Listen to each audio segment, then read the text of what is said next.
of a process of combustion. This is a special type of chemical reaction, of course, between oxygen in the air and some sort of fuel. The chemistry of a fire, ini-skip ko na because that is all definition naman eh. So, different type of dictionary gamitin natin, so malalaman natin. So, the chemistry is the diffusion of flame process. Yun po yung tawag sa fire. It's a rapid, self-sustaining oxidation process. Accompanied by evolution of heat and light of varying intensities. So, fire consists of three basic elements. That is heat, fuel, and oxygen. So, ang tawag natin doon ay element of fire. So, the element of fire, these three basic element, ito po yung pinaka pag wala po yung isa, hindi po matutuloy ang fire. Kaya kailangan lagi silang magkakasama. So, pagka sinabi nating oxygen, present saan to? Sa normal air. So, normal air, yung hinihinga natin, composed of 21% of oxygen. So, fire requires only 16% lang. So, when we say heat, ito naman po yung energy needed to increase the temperature of a fuel for ignition to occur. So, yung kailangan po ng load, ito naman yung fire load, so, pwede itong kahoy, papel, gas, so pinaka-most combustible gas, as we all know, yung nangyari. Bakit sa atin dito sa Port of Subic Bay is, ano kaya yun? Ano yung pinaka-combustible gas? Yung LNG. No? For now, yung po yung pinaka-product natin. So, last year, di ba? LNG po. Connect lang yan. With time, no? So, basta kailangan itong tatlo na to, it will produce fire. Kailangan nandun yung tatlo. Baka isa lang, hindi po. No? What are the stages of fire? So, una, yung incipient stage, wherein yung dalawang bagay, nagkikiskisan, so nagpuproduce yan ng heat eh. So, wala pa siyang visible smoke or flame. So, ang halimbawa niya, pagka yung dalawang kahoy, pagka kinikiskis natin, di ba, usually yung mga primitive age, kailan tayo gumawa ng apoy.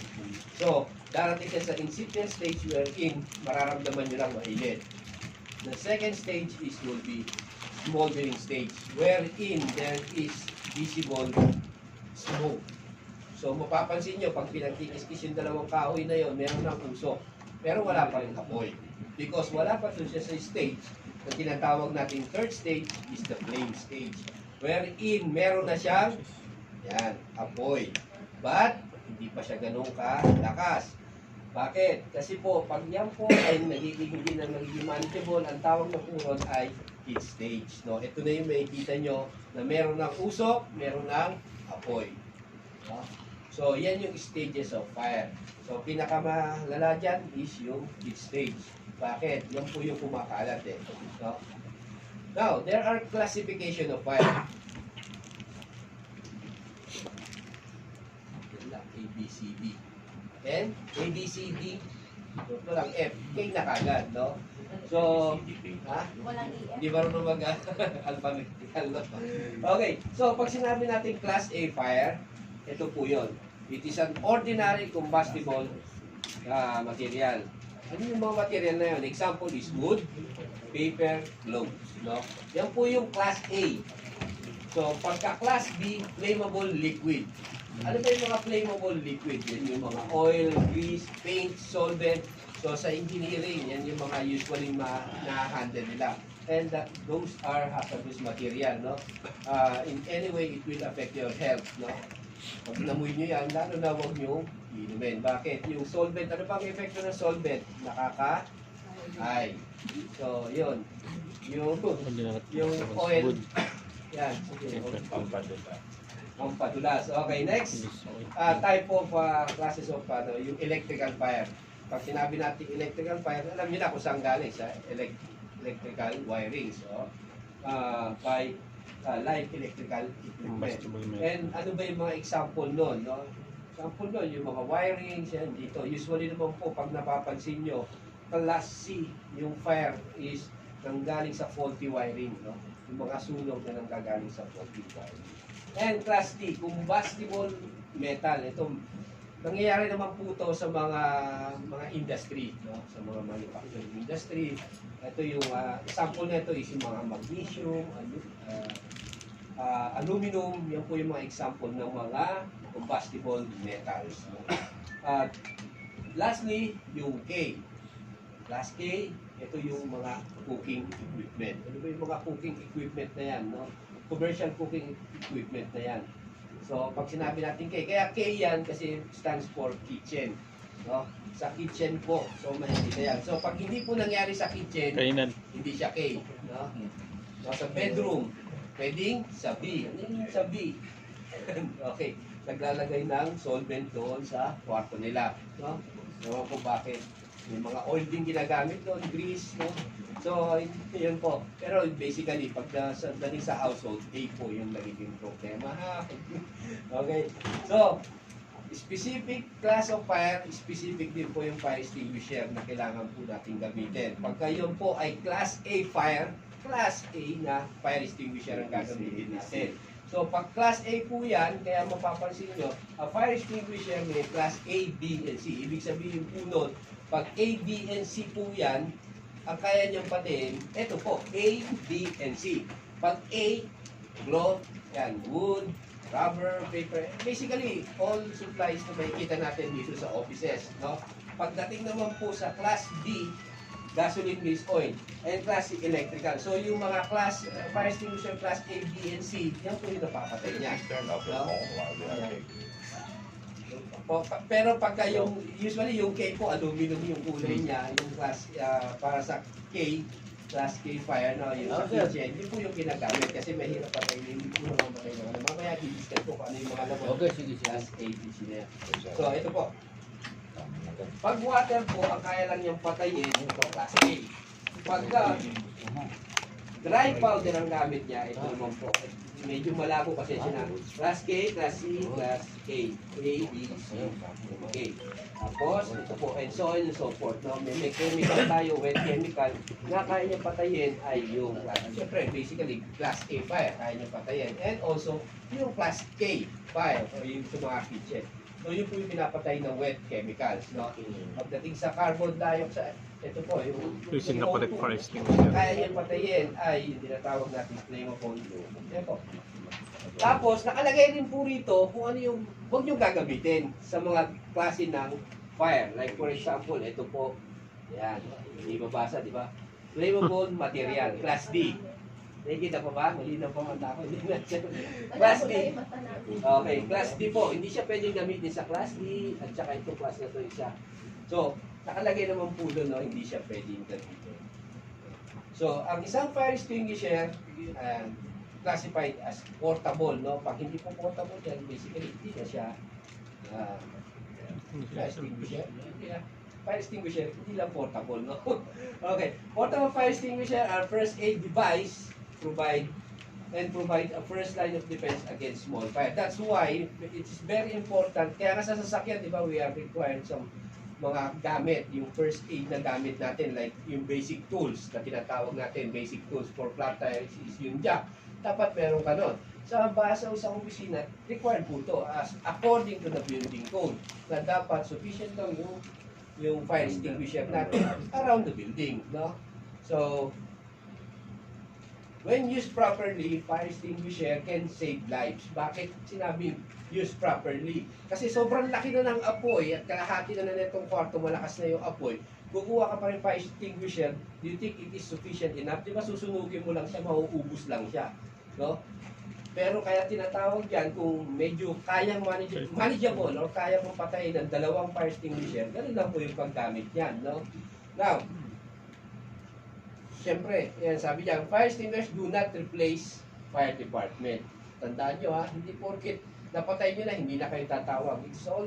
It is very important na pag napatay natin yung small fire, tatawag pa rin tayo sa fire department. Because in safety protocol, that is what we call near miss, no? Kung walang na-aksidente. Pero basically, incident na yun, meron na ng damage to property. And fire extinguisher the operator must be trained. Hindi po pwedeng alam nyo lang na, oy, fire extinguisher to, nakita ko na to. Pero, you don't have the expertise o yung tinatawag na hands-on. Ilan ba rito nakagamit na ng fire extinguisher? So, taas nga kamay, sino nakagamit na? O, isa, dalawa, tatlo, apat. O. Basically, kukunti lang tayo.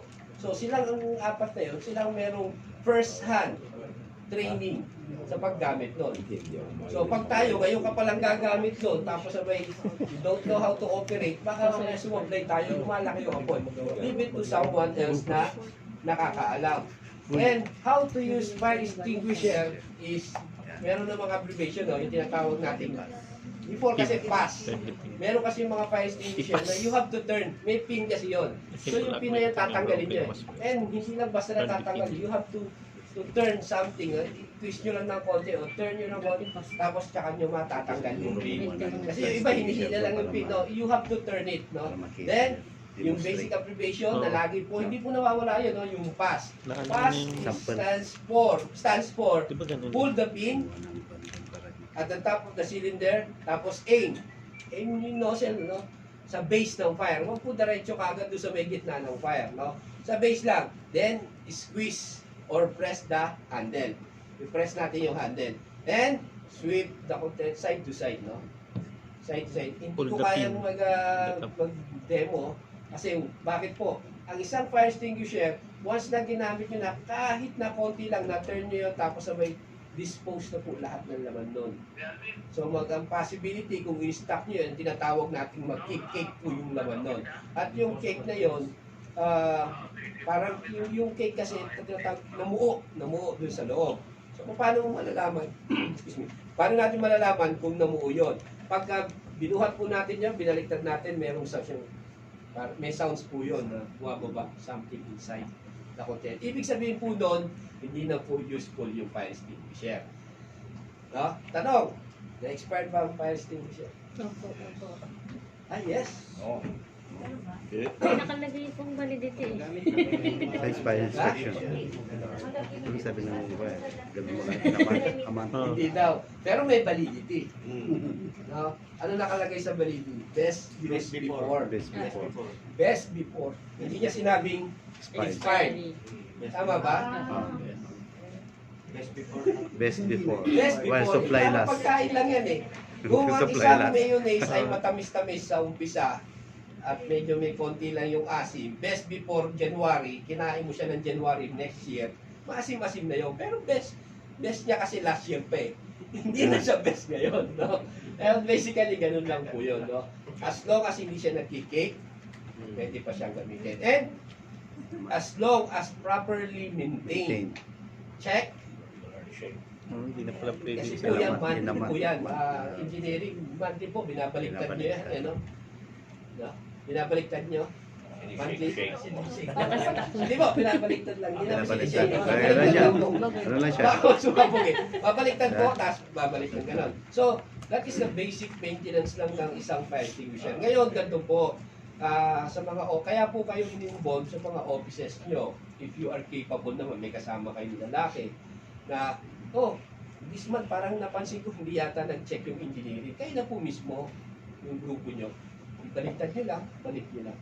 Baka sumabog. Hindi sasabog yun. Babaliktad sila, ganun lang, di ba? Kasi napaka-basic lang naman yun. Like for example, marami kasi silang ginagawa. Katulad sa amin sa taas, binabaliktad namin, tapos balik, ayos na yun. Baka pag gano'n, biglang. Ngayon, to make sure, mag-video kayo para alam namin ha, na pinaliktad nyo. Okay lang yun. As long as kasi sa, ano natin yun, respond, baka mamaya sa inyo, kailanganin nyo sa office nyo.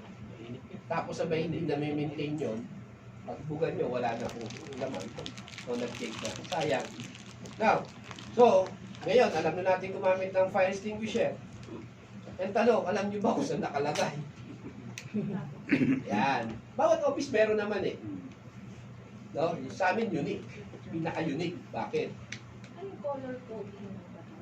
Diba necklace. Opo. Yung kanina sinabi ko, may powder, may necklace yan ang pagkakas. Dati color ginamit coding? katulad ng stainless. naman. At dati, black, ano yun, carbon. Kasi dati may halo pa eh. Bawal na. So, tanong, ABC. alam niyo ba kung saan nakalagay? So, sa lahat na sa building na to, sa lahat ng exitan nyo, meron po dapat. Actually, meron naman po ng mga fire extinguisher. Nilagay Ito po, malapit sa pinto at hindi pinakakalang na pinto. Kaya ba yun? wala akong alam yan, boss. Okay, saan to? Ito. Ito yun sa likod. Sa First floor. Natin, sa first floor. No? Back door. This one, nakalagay na. Cable Pag room. green, ano yung content nung green? Anong content nito, sir? Doon sa ano mo kanina? Kasi ko lang po. Letter C.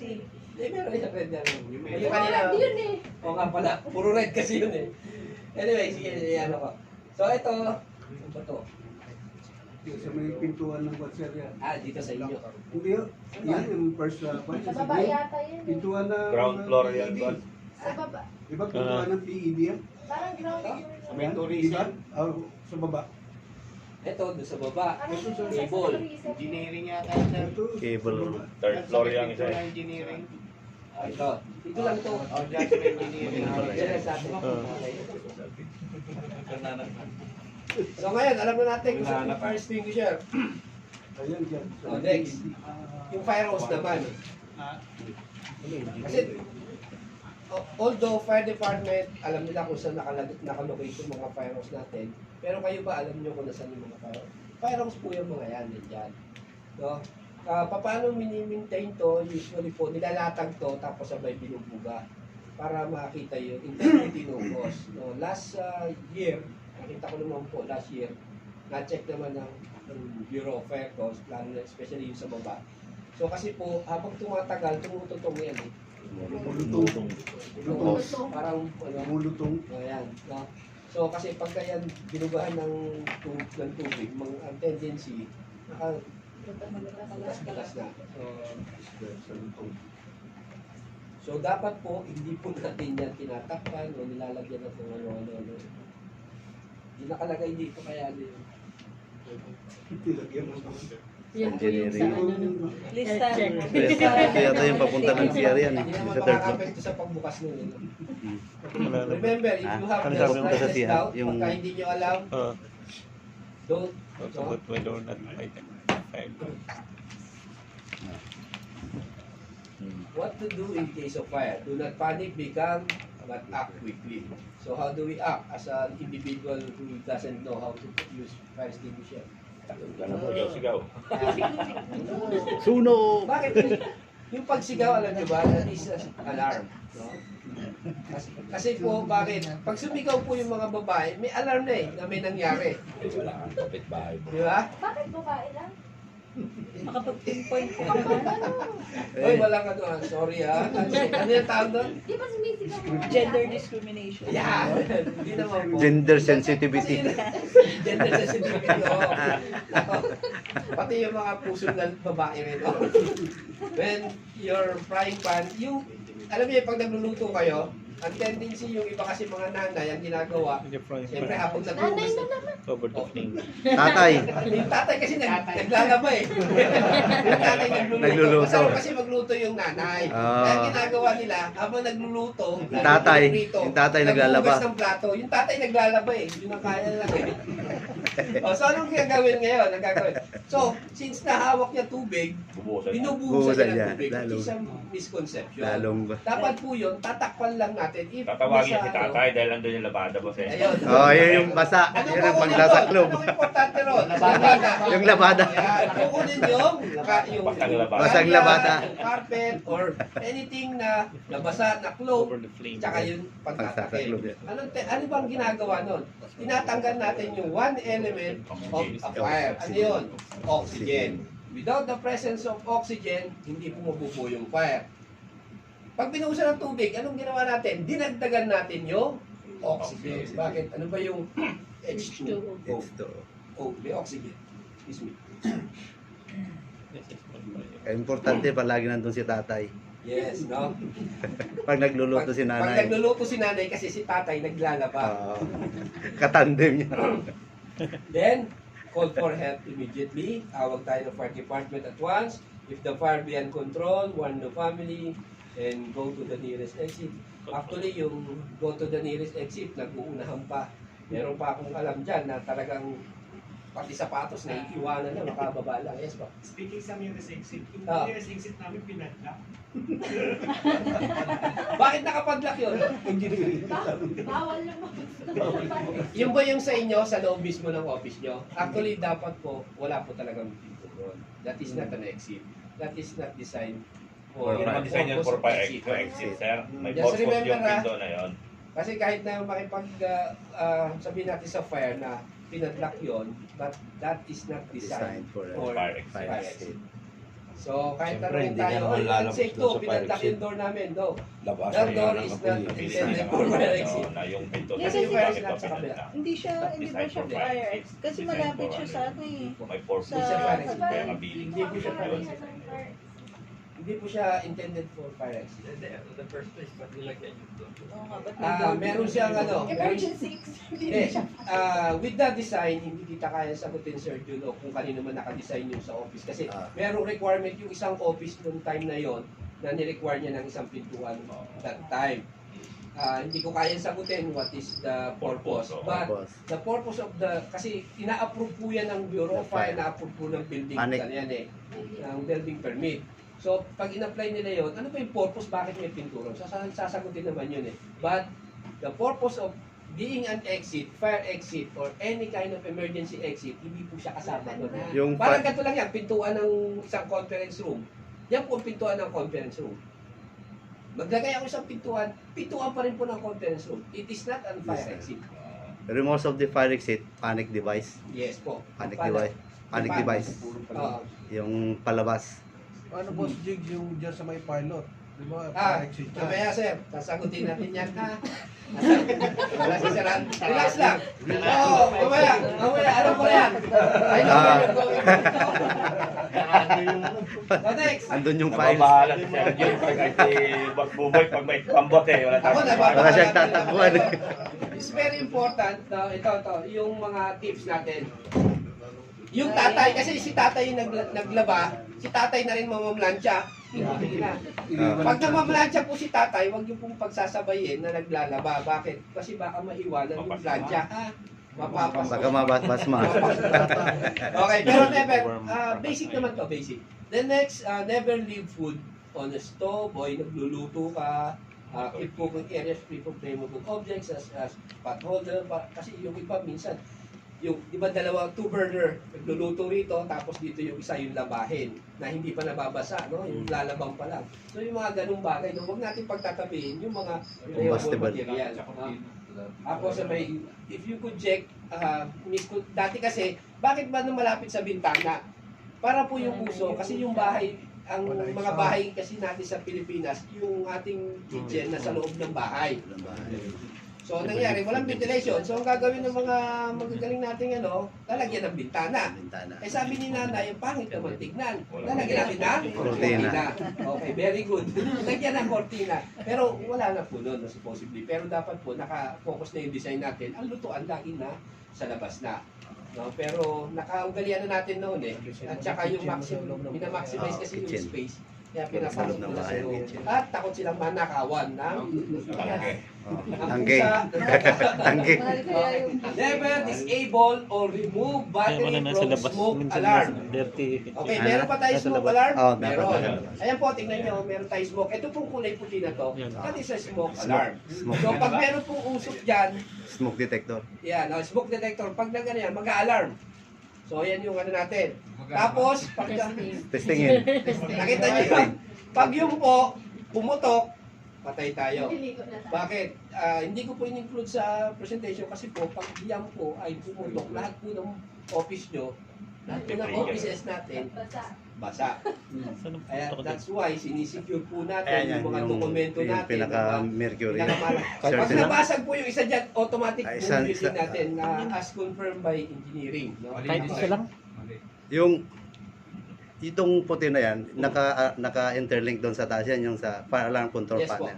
So at Lahat po certain na mag-alarm siya. Hmm. Then pag nakuha niya yung heat dito, puputok yung pinaka-mercury ng Ito, Sprinkler. Sprinkler. sprinkler. Then Pagputok niyan, bababa yung tubig. Ay, ito masakit kasi. Ang masakit dyan, lahat po yan puputok. Pero mali yung design. Yes, sir. May procurement na yata sila. ngayon certain pressure mini-maintain niya yan. Lahat yan. Yung, Tinanong ko kahapon niya kasi nga sabi ko, gusto kong i-testing. Paano i-testing? Yung effectiveness na ito. pwede naman, Detection. jigs, pwede naman dun sa baba. Yun nga yung Yun ang pinaka-lowest sinuggest ko. one, yun ang one. Sinuggest Paputokin ko na. nga doon sa baba kasi di ba alis yung tourism. Para So mapabilis wala umalis. pang Hindi naman boss. May dokumento naman. Okay. Basay. Para lang mat-testing kasi walang Ah.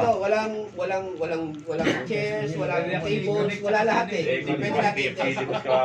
Okay, next. Burning candles. So wala na pong gumagawa nito. Usually naman po ginagawa to during the may mga padasal, no? Yes. Pero dito sa atin, wala naman po high ceiling tayo eh.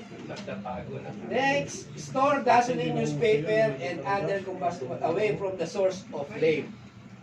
Yan. So marami tayong ano rito, paggatong, no? Bakit? Kasi documented, mga documents natin, lagi na sa offices. Ngayon, ang ano lang yan, ilayo natin kung saan yung may possible source. Pero po, ano naman po tayo, high risk din tayo. Why? Because ano kayang fire ang pwede mangyari dito? Faulty wiring, no? Wala naman kasi nagluluto sa atin, sana, hopefully, o wala pong ganon. So, ang tendency ginagawa, magsasaing, tapos sabay katabi niya, document. So, anong ginagawa natin? We are putting people at risk, no? Hindi lang yung building natin, eh. So, pag nangyaring sunog dito sa ano, patay. So, ang ginawa na lang para makapagsaing, tanggalin na lang yung dokumento. Lilipat na. So, saan ba dapat naka-store yung mga ano na yan? So, dapat po, wala po dun sa magkaroon ng possible source of fire. Sa warehouse marami sa mga 696. 696, maraming ano sir, metal to. Welding, nagluluto. Yeah. Diba? Okay. Keep space heater on a level surface away from fabric and other flammable. Yan. So dito naman wala naman tayong heater, no?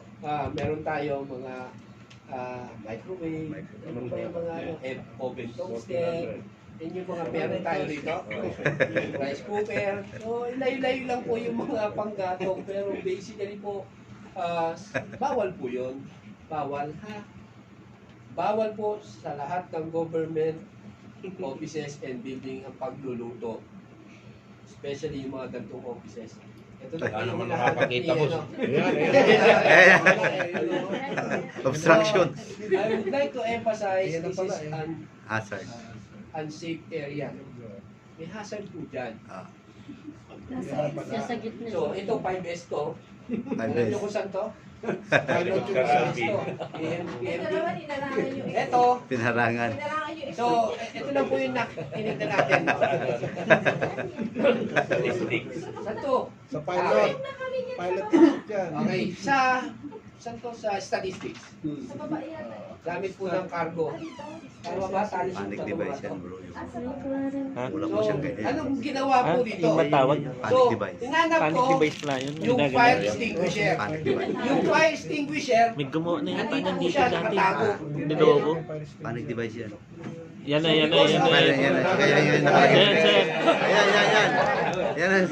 Yan ang salarin. wala naman tayo tinatago, no? Wala naman tayo tinatago dito. Kaya pala pumasok Ano sa to, boss? Ano yan eh, sa tutunay. Okay, so, ano po ba ang gusto namin pakita? This is an hazard. Alam na po nating hazard to, pero wala po tayong magawa because we don't have enough space para ilagay ito kung saan safe. Meron tayong library pero puno na rin. Yung ganito kalaking room, puno na po. Wala na talagang paglalagay. Yes. Ito, hindi pa. Yung 4 armic nasa loob pa, ilalabas, tapos ito yung ilalagay sa loob. So, natatambakan tayo, but as nag-usap na kami, nagkaroon na kami ng meeting with armic o ni Sir Jaime, we will try to yung bawasan yung time frame ng pag-dispose. Before kasi 1 year. Ngayon, twice a year ang gagawin namin kasi yun, base sa dokumentong isasabit mo na kailan mo i-dispose. So ngayon, dahil sa ganitong issue, nagkakaproblema kami with the exit, no? Fire exit. Kasi hindi lang po hazard to. Paano kung nagkaroon ng, let's say, earthquake, hindi naman siya fire? Ano po nagiging problema natin? We don't have a clear path ng lalabasan. No? Yung evacuation plan natin, may impede kasi sarado. So, know where to exit and evacuate. Hindi po sir, pwede niyo mag-recommend pa yung isang parang warehouse na paglalagyan ng lahat ng Meron na rin po, napag-usapan na rin po namin yan. Yun nga lang po, talagang we don't have enough space kasi pinahiram natin yung space natin. So wala tayo. Actually, kasya naman yan sa building na to eh. Hindi naman siya ganun karami. It's just so happen na utilize po lahat ng rooms natin dito. So dati kasi yan, every year, pagka-dispose natin, wala ka na makikita ganyan. Lahat na sa loob. So but the direction of the PMP is alisin yung hazard na yan. Opo. Hindi lang naman namin yung medyo dyan. Hindi lang. Iba pong department na nahalo dyan. Yun ang pinainis namin eh. Kasi sa atin, sa Arbic Kasi procedure baka namin, pwede meron kami extra yung 1 year magiging retention. design. Sa 1 year. After a year, wala niyan. Yung ibang nakilagay Pero dito, wala. 10 years pala retention nila. Imagine 10 nangyayari years. ngayon, isip kami ng parapa, paano namin didispose yun sa amin? Sila naman, kampante, dagdag. Di ba? Sir, meron kaming digitization. Hindi, sa pipeline na rin yan. sa mga program namin. correspondence. Dapat mayroon dyan. Kaso lang meron merong retention ng 10 years na nandito sa building namin. Okay, anyway. So, let's proceed. Building evacuation plan. Meron po to. Bawat po floor, meron pong nakapaskil na building evacuation plan. As required by the building code, dapat po. Kaya mapapansin nyo, kahit sa kayo pumuntang building, meron pong dapat na nakapaskil kung saan ka mag-evacuate. Evacuate. No? Building evacuation plan. Kung nandito po kayo, ito po, basic lang, sa kaliwa kanan lang. Kung ikaw ay nasa kaliwa, yung office mo nasa kanan, hanapin mo na kagad yung fire exit. Nasa kaliwa o nasa kanan siya. Doon ka. Now, the question is, paano kung dito na ganyan? Nagiging flexible to kung halimbawa lang po. Kasi ito, normal situation, walang sunog. Walang affected area kaming dinidictate. We assume that the affected area is this side. So lahat po dito yung exit. Unless malapit ka ron. So pwede na kayong exit. Now, in case na dito yung pangyayari, obviously, black na po to, yung mga offices dito, hindi naman po kayo doon kayo mag-exit. Dito na kayo mag-exit sa gitna. Same way, parehas din dito. Halimbawa po, dito yung nangyari sa 104. Yung mga dito sa 102, 101, dito lalabas. Pero itong 106, 105, dito na po kayo lalabas sa front. No? So, magiging flexible tayo. Kasi yung iba, ay hindi, dito ako dadaan. Hindi naman po. Kasi black na to eh. No, meron ng incident dyan. Same way as dito sa other side, no? Sa first floor, ground floor. Now, yan, sa ground floor. The catch here sa ground floor at saka sa second floor, pagka earthquake drill, huwag kayong dadaan doon sa may bubong. No? May bubong. Kailangan nakalayo kayo sa building pagdating sa earthquake. Pagdating naman sa fire, bakit tayo pinalalayo? Because remember, fire, may usok yan. Especially kung malakas na yan. So, ang tendency niyan, yung usok po, paghahanap ng labasan. At pag lumabas po yan, kung yan na nasa first floor, sa labas, hindi kayo makakadaan doon sa area wherein maraming smoke. So, dapat po, away. So, ang tendency sa ground floor po, labas po kayo. Doon sa may, sa kalsada mismo. No? Kalsada na. Same way on the other side, no? So in addition dyan, be mindful, hindi lang naman dito sa building. Kung saan building man kayo pupunta, lalo hindi kayo familiar. Mga different offices, especially mga pupunta sa ibang agency. Always tatlo lang tanongin nyo ron. Kung saan ang exit, kung nasa na CR, nasa na kantin. Very importante yan. Kasi pagdating mo doon, probably magutom ka, Alam mo yung kantin. Con of nature. Alam mo kung saan pupunta. Di ba? Yung tatlong niya, importante yan kahit saan lugar. Okay, next. So, that is our evacuation, building evacuation plan. So, what to do? Once you are out, stay out. Ganun lang yan eh. No? Huwag na kayong babalik. Just what happened to Bureau of Customs yata yun. Pero dito nakaraan, Dito after rin. hindi naman siya fire, earthquake yata, nalimutan yung cellphone. Binalikan.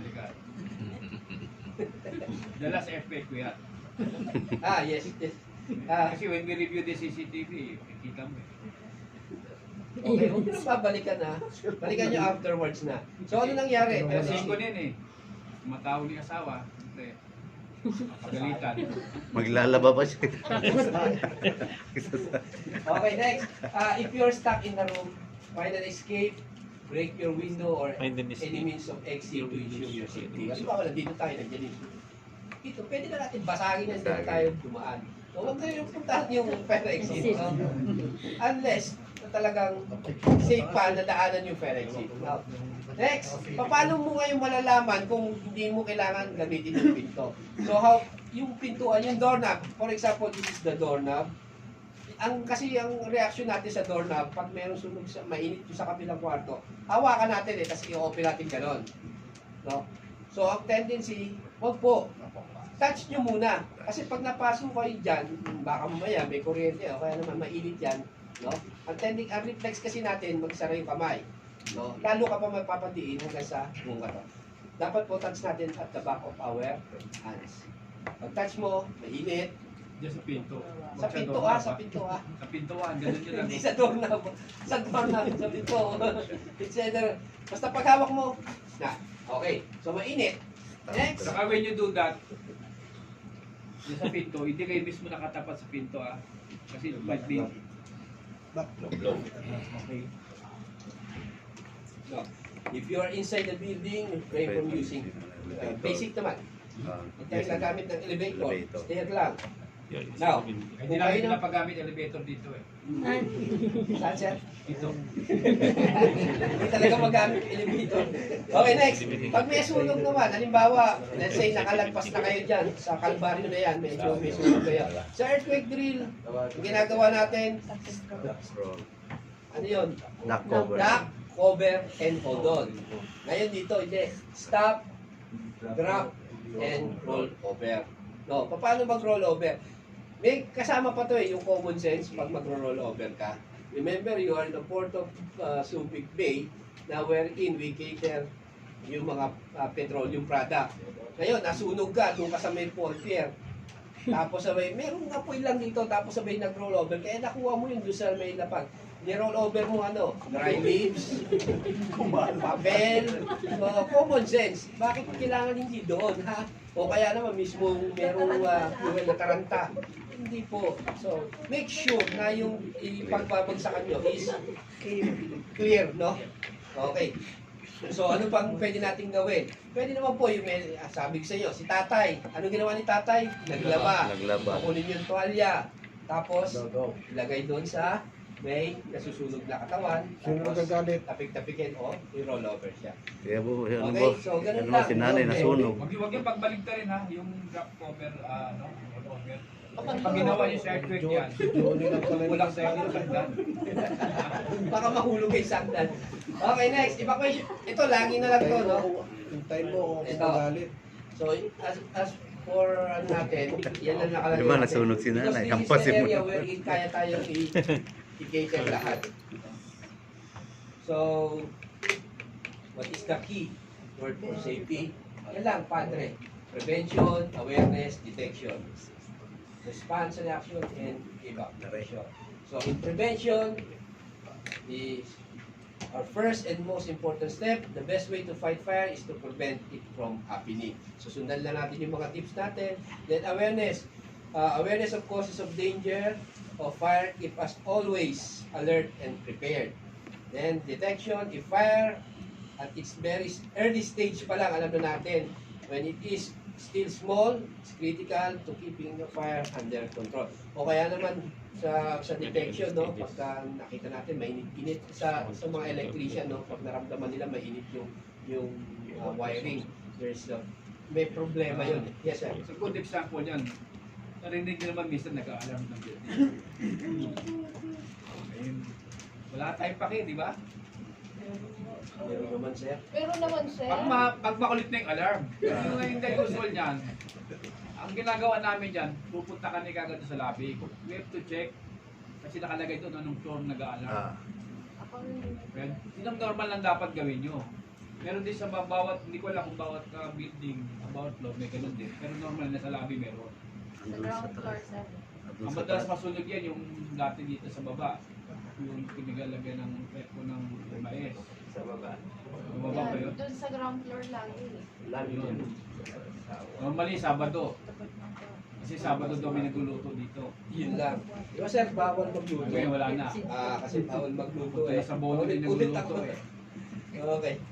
So, if response or reaction should be quick and efficient with appropriate firefighting tools na ibigay nyo. Sabi ko nga kanina, kung hindi may doubt kayo paano paggamit, ibigay nyo doon sa nakakapagtindi o sa paggamit. And lastly, which is basically ito yung last and first eh. Bakit sinabi ko last and first? Sometimes, yung mga ibang kasama natin, ito yung unang ginagawa ng evacuate. So wala naman nagpiprevent sa atin to do that, no? Wala po, wala kayong commitment na, ayun, lumaban daw. Kasi nga sabi ko nga kanina, if you're in doubt, bigay nyo sa marulong. Okay, an ounce of prevention is worth than a pound of cure. So, ito yung pinakamahalaga, stay, kumbaga lagi tayong aware, kaya ginagawa natin to is not just, alam na namin yan, hindi po. Kailangan po, we should be updated. Hindi porket alam na natin, ititigil na tayo ron. Remember, pag nare-remind tayo, doon lang natin nare-recall. Kasi ganito yan eh. O ano ba yung diniscuss sa fire safety last year? Hindi ko matatandaan lahat. But if you are attending this kind of seminar awareness, you will be recalled. Marirecall nyo sa isip nyo. Ganun pala. O nga pala, bawal nga pala to. So, for that, thank you po. Life is safety is everyone's business. Be fire safety conscious. And good morning po ulit. As promised, 10 o'clock. Done. Done. Thank you very much. Ulit tayo sa Maxwell. Yes, okay na. Reminder lang po. Pagkatapos po nito, kasi po, susunod po natin is yung earthquake drill. So, as part of the safety program pa rin, we will participate on what we call National Simultaneous Earthquake Drill on March 12, 2 p.m. So, 2 p.m. po yung mga representative ng bawat. That's why we involve every branches po. Because we are going to test not just yung earthquake drill, yung know-how natin doon, but this time, we will test yung pinatawag natin effectiveness of the evacuation plan. Yung timeliness ng evacuation natin, To Monitor. i-monitor namin paano pumunta sa evacuation. Kumbaga, small briefing na to at we are done with the fire safety. So, ang gagawin natin yung March 12, mag-i-evacuate po. Please, disseminate nyo po sa mga branch, sa mga offices nyo. Mag-i-evacuate po tayo, kaya po pinakita ko yung evacuation area natin. We will be evacuating sa area na yon, pati yung plan natin kung saan kayo lalabas. Pagkatapos po, pati po yung pag-account po ng tao, kailangan po. At yung response time, ibig sabihin po response time, ilang minuto po ba nakababa lahat after the signal. So this is not just for compliance of safety, being aware. Meron po kami isang ano rito, this is sa safety rin, sa security rin po. So how we will secure the area after the evacuation and everything. So your participation is very much important para po sa development ng mga policy and guidelines ng ating safety and security. There any more? Wala na. Okay, so in behalf of our 4th Operation Division, the Chief, and si Sir Michael, who is the sponsor of our Naka-quarantine ako. which is Naka-quarantine.